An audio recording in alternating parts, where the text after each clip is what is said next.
Season ముగింపుకొచ్చింది. రేపు మాపు కొత్త సీజన్ షురూ కాబోతోంది. మరి ఇప్పటికి కూడా కష్టపడి పండించిన పంట కొనకపోతే ఎలా అంటూ చాలా చోట్ల రైతన్నలు ఆందోళనకు దిగారు. ఎందుకు కొనరో చూద్దామని కొనుగోలు కేంద్రాల్లో ధాన్యం పోస్తే అధికారులు కూడా కుంటి సాకులు చెప్తున్నారని ఆవేదన చెందుతున్నారు. మరికొన్ని ప్రాంతాల్లో ఆగ్రహం కట్టలు తెంచుకుని ఏం చేయలేని నిస్సహాయ స్థితిలో పంటకి నిప్పు పెడుతున్నారు. మొత్తంగా ఎటు చూడు రాష్ట్రంలో రైతన్న గోసె కనిపిస్తోంది. ధాన్యం కొనుగోళ్ల తీరుపై రైతులు మండిపడుతున్నారు. కొనుగోలు కేంద్రాలకి ధాన్యం తరలించి నెలన్నర దాటినా కొనే దిక్కులేదని ఆగ్రహాన్ని వ్యక్తం చేస్తూ చాలా చోట్ల ఆందోళనకు దిగారు. సూర్యాపేట జిల్లా మోతేలో ధాన్యం కొనుగోళ్లను పరిశీలించిన బీఆర్ఎస్ నేత మాజీ ఎమ్మెల్యే బొల్లం మల్లయ్య యాదవ్ రైతులతో కలిసి నిరసనకు దిగారు.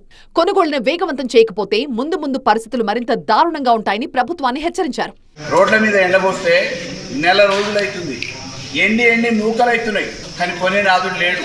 నామమాత్రంగా కాంటాలు వేస్తున్నారు, బస్సాలలో నింపట్లే, శుద్ధులు లేవు, లారీలు రావట్లే. ఇటు సిద్దిపేట జిల్లా తిమ్మాపూర్లో రైతులు ఆక్రోశం కట్టలు తెంచుకుంది.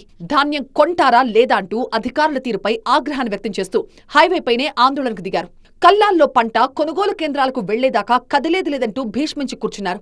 దీంతో హైవేపై కిలోమీటర్ల పొడవునా ట్రాఫిక్ జామ్ అయింది. వెంటనే రంగంలోకి దిగిన పోలీసులు రైతులను అక్కడి నుంచి అతి కష్టం మీద తరలించారు. 5 బస్తాలు గడియేస్తాము, 10 బస్తాలు గడియేస్తాం అంటారు తప్ప ఏ మిల్లర్ కూడా కరెక్ట్ తీసుకోవడం లేదు. ఇదైతే కరెక్ట్ కాదు.